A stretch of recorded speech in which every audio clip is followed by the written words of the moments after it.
Coach, you had that stretch in the fourth quarter where just seemingly nothing would go your way. Everything was going the Spurs way. What did you see that just sort of led to the game flipping in that direction? And we stopped doing the things that got us a lead. And that's been a theme in some of these losses. You know, I thought we played a solid 3 quarters, and then we stopped doing things, you know, that got us there offensively and defensively.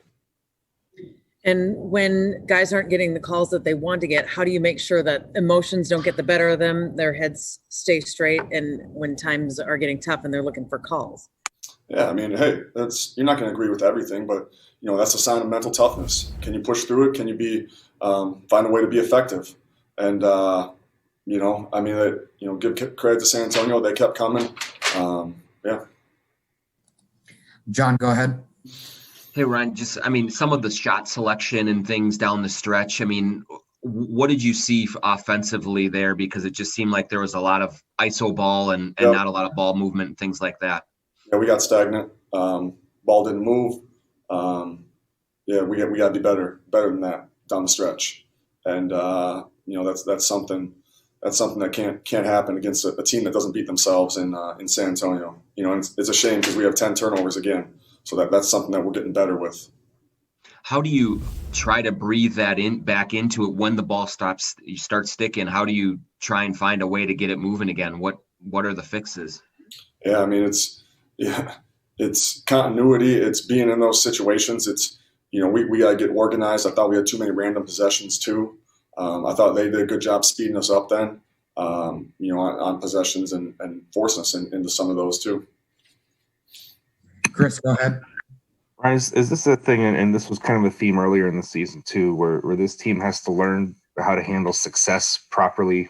Is that creeping back up on a night like tonight? Yeah, no, big time. And, you know, sometimes that's just as tough as handling adversity. You know, and, you know, we didn't play great in Cleveland, you know, but I thought we still did some things. I thought, you know, we were able to, you know, find a way to squeak it out the night before. And then, you know, you play 3 quarters of pretty good basketball, you know, especially defensively tonight. And then you don't have success in the fourth quarter. That's what we did. The sequence where you fouled Pirtle and he makes the first, misses the second, they get the rebound. From your vantage point, what did you see on that play, and just how much can that not happen in that sequence? Yeah. When you're doing that, you know, one, it's because you're not getting stops. We weren't getting stops at the time.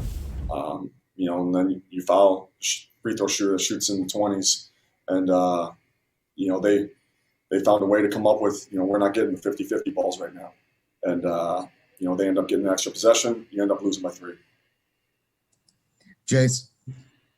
I know there was some frustration with the officials down the stretch, but do you feel like your guys did a little bit too much whistle hunting, I guess, there, especially in the last 6 minutes or so? Yeah, I'll have to look at the film, but you know, I just know I didn't like how we played the last 6 minutes. Dane, go ahead. Ryan, there was a lot of high ball screen actions up there for D'Lo at the top. Is it in the fourth quarter there? Is it as simple as if you get a conversion on one of those, then that opens up something for the next possession out of that action? It was kind of that again and again. Yeah. No, it is, and you get one good look, and then, you know, then they're reacting to the roll, they're reacting to the dribbler. You know, then, you know, it opens the floor up for those other guys. How do you balance that with maybe wanting to get a touch for Ant there, or wanting to get a touch for Malik? Yeah. We're going to D'Lo there. Yeah, I got to do a better job there. We all got to do a better job in that situation, especially in the flow of it. You know, in the flow, a lot of times it's going to be on, you know, especially when you know, action's going on and you don't get something in transition. You know, we're gonna have to get organized on the court, and you know, that takes us time to know that. But yeah, we got to get better flow right there. Any other questions for Coach? Hey, Ryan, one more for me. Just it's been a season-long issue in terms of when the bleeding starts to be able to stop it.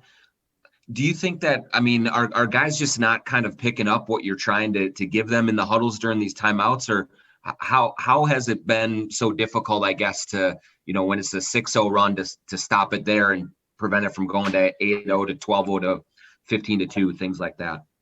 Yeah, I mean, hey, that is something that we've seen, and I think a lot of times when you're trying to do the right things, and these guys, do want to win. Sometimes it's natural just to get tight a little bit, in those situations, especially when the way the game was kind of going, the flow, the way they were attacking the rim, and getting some looks that maybe we didn't get at the other end, in terms of shot spectrum.